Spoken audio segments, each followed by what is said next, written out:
and welcome to my channel Tea with Nikki, and welcome to Frock Tales. I'm Nikki and you can find me more often on my podcast Tea and Possibilities, where I talk about my love for knitting and crochet every other week or so.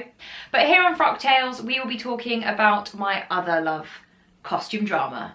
Because what is life without a little costume and a little drama? Now, this week we will be looking at the highly controversial Sanditon. Sanditon is based on the last novel by Jane Austen, which she never got to finish, and was adapted by Andrew Davies of Colin Firth in a Wet Shirt fame, also known as the 95 adaptation of Pride and Prejudice. This aired in autumn 2019 on ITV for 8-hour-long episodes. Now, as always, I will be starting with a plot summary, so I will let you know here that there will be spoilers. And Sanditon does a little bit on the frisky side, so you may want to bear that in mind as well.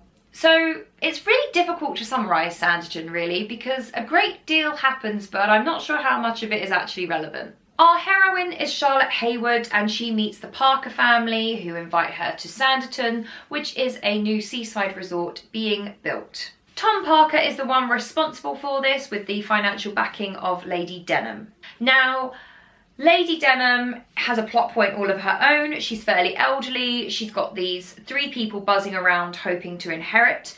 We will come to them. And Charlotte has a little bit of a love triangle, but I'm not sure it counts as a triangle if nobody's aware of the third person. But essentially, she kind of has a thing with Sydney Parker, who is Tom's brother, and one of the builders of Sanditon, James Stringer. But as I said, nobody actually seemed to notice that Stringer was in love with her, so... We then have Georgiana Lamb, who is an heiress from the West Indies, and she is Sydney Parker's ward.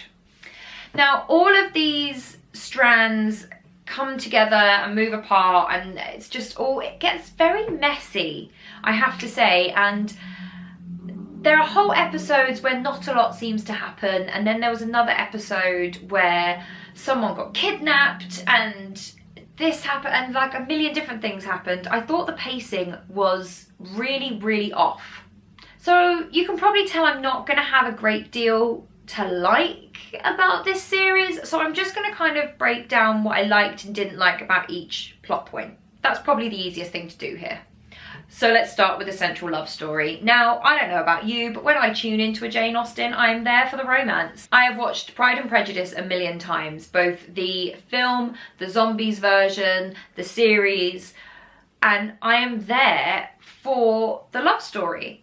Now, I'm not going to lie to you, that's why I tuned into Sanditon. I was like, brilliant, this is going to be great. Spoiler alert, it's not great. It is absolutely awful. It's so bad. So we have Rose Williams playing Charlotte Haywood, and we have Theo James playing Sydney Parker. They look great together. So far, so good. Unfortunately, I don't really know what they were going for here. It seems like they're going for like a hate to love thing, a bit like Pride and Prejudice. But there's no real reason for them not to get together. The Parkers absolutely adore Charlotte. She comes from a large family, so there's not loads of money to go around, but she's not from a poor background. The only thing that is standing between them is the fact that Sydney is an absolute douchebag.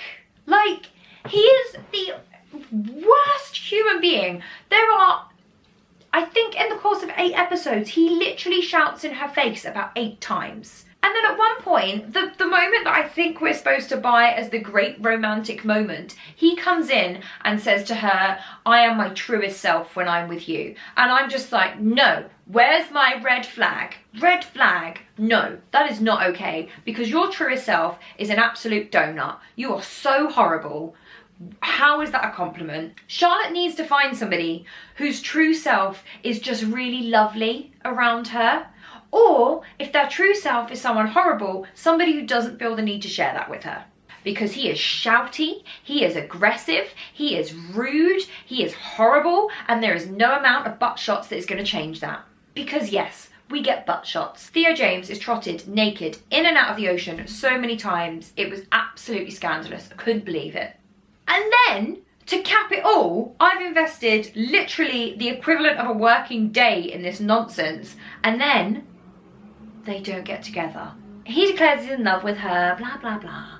And then, for reasons we will come to, he has to marry his horrible ex because she's now a rich widow. And that's the only way he can get the money needed to save Sanditon. Now, no. Just no. And you know what else? The whole excuse for him being horrible the whole time is because his ex dumped him to marry a richer man. And I'm sorry, mate, but that was years ago. I'm going to need you to get over it. I was 100% rooting for Stringer because Stringer is lovely. He is kind and sweet. He is curious. He wants to better himself. He is such a hard worker. They would make such a good match. He is so aware that he is below her station, but he is willing to work to better himself. For himself, but also for her. And I just think that's fantastic. And that, to me, that's who I was rooting for. Not the shouty dude in the horrible suit. But ultimately, I really hope that Stringer finds someone else because Charlotte herself is awful. She runs around with her hair down. It's so stressful. It looks so tangled. I beg you, plait it and put a bonnet on because it's so stressful to look at. She's also a massive Mary Sue. She can do bookkeeping. She's a first aider. She can play cricket. This is what I was talking about in the Belgravia video. I said that often we see in historical or period dramas the young female characters given 21st century sensibilities as a kind of shorthand for she's different or she's not like other girls, and can we please move on from that, because there is absolutely no way that a girl of Charlotte's station would have tucked her dress up and played cricket and no one would have been fainting on the sand about it. I think I might be done ranting about Charlotte and Sydney, but honestly, it was just woeful, and I genuinely think they were just angling for a season 2, and I don't want it. It's awful. Secondly, we have the Sanditon plot, which I won't dwell on too long because it's pretty boring. Basically, Lady Denham is financing Tom Parker to create Sanditon as this amazing beachside resort, and he doesn't know his bum from his elbow, frankly. He is atrocious. His money management, his, I don't know, everything. He just can't, the only way he can run a project is into the ground. And then, knowing full well he hasn't paid his workers for weeks on end and he is hemorrhaging money all over the place, he has a bit of a fight with his missus, so he buys her a diamond necklace. I mean, what kind of priorities is that? So yeah, the Sanditon plot line drags on and on and on and on and on and on again until finally it burns down, and I was like, thank God we are released from this albatross around our neck. The best thing that could happen here is for this cursed town to burn.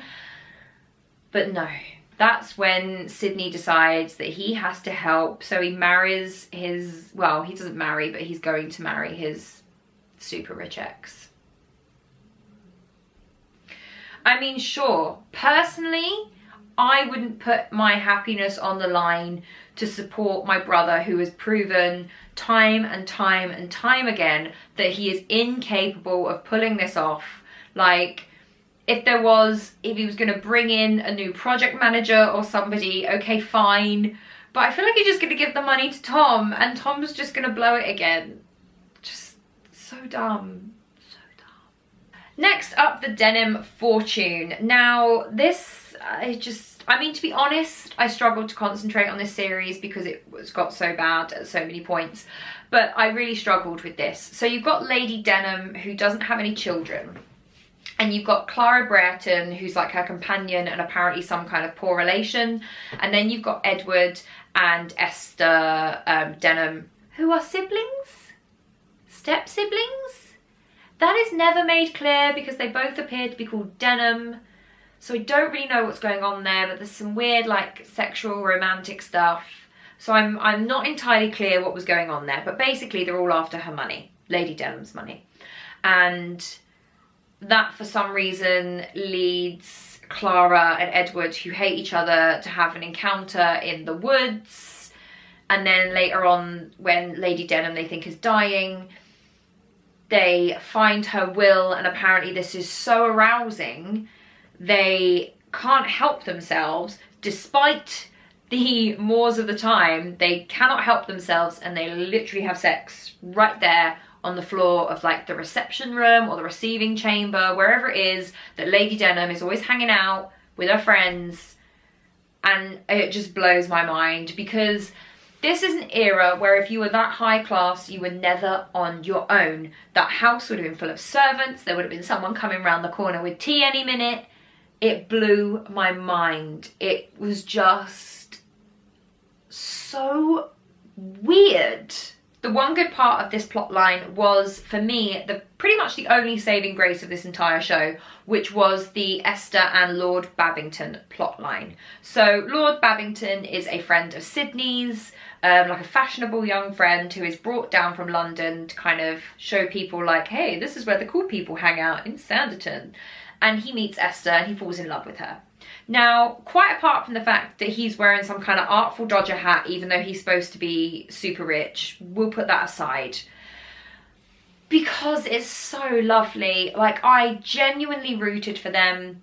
Esther is a really complex character. She's brittle and mean, but you know that there's more beneath the surface, and he sees that, and that is what is beautiful to watch. And when he finds out about the abuse she suffered at her brother's hands, he loves her more. And when he asks to marry her, twice for the record, so, you know, if we're wanting to make Pride and Prejudice comparisons, he asked her twice, she says to him, why do you want to marry me? I don't love you. And she's so nasty about it. And he just looks at her and goes, but I love you. And I don't want to own you, I just want to make you happy, because you haven't been happy up until this point. I mean, I'm aware the bar is very, very low, but Mark Stanley and Charlotte Spencer do a lovely job with these characters. They are complex, they are flawed, they are so very far from perfect, but they find each other, and what they find together is perfect. And that to me was beautiful. And if you're going to make a season 2, people, this is the story that I want to follow. I want to follow the story of Esther falling in love with her husband. I don't care about Sydney and Charlotte. Charlotte who? Finally, there is the Georgiana Lamb plot. Now, I remember before Sanditon aired, there was a lot of talk in the media about the fact that there was going to be a high-class, very rich black character in this series. I was excited to see this because I think that's a wonderful thing to see. And then I watched the series and I discover that they basically use her as a plot point to further the story of the white characters. And that, to me, is just so disrespectful and so horrendous. I just wish you hadn't bothered. So Georgiana has her own story where she falls in love with a man who is part of the Sons of Africa group, and she is kept apart from him by Sydney for various reasons. Sydney then asks Charlotte to make sure they're kept apart, but this obviously just is creating a bone of contention between Charlotte and Sydney because she actually helps them see each other. It is never about Georgiana and Otis, and that is so deeply unfair. There is then this weird kidnap plot where Georgiana is sold off for some reason and some dude's gonna force her to marry him so he can get control of her fortune. And again, that is literally just so that Charlotte and Sydney can go to London together to find her, and then there can be this, I think they were hoping, swoony moment where Sydney jumps onto her carriage to like save her. And no, absolutely not. That is so not on. She is a young black heiress in a time of profound racism. We see her experience it across a polite dinner table. This to me is one of the most interesting parts of the story. For me, I would have adored to see this as the main thrust of the story. How dare you make her a plot device for the white couple? It's disgusting. So yeah, those are my thoughts on Sanditon. When it comes to would I recommend it, I don't think anybody will be surprised when I say no, run screaming. It is an absolute waste of your time. There is no satisfaction to be found in pretty much any of it beyond the Esther and Lord Babington plot. It is all frustrating, boring, confusing. It is really, really poor. Also, I just googled to see if it is getting a season 2 and apparently not. So I guess I'm not the only one that thought it was completely and utterly abysmal. Thank you so much for spending some time with me. If you had different thoughts about Sanditon, or you agree with me and you just want to rant about it, please let me know in the comments below. And I will see you very soon for another Frock Tales. Take care, bye!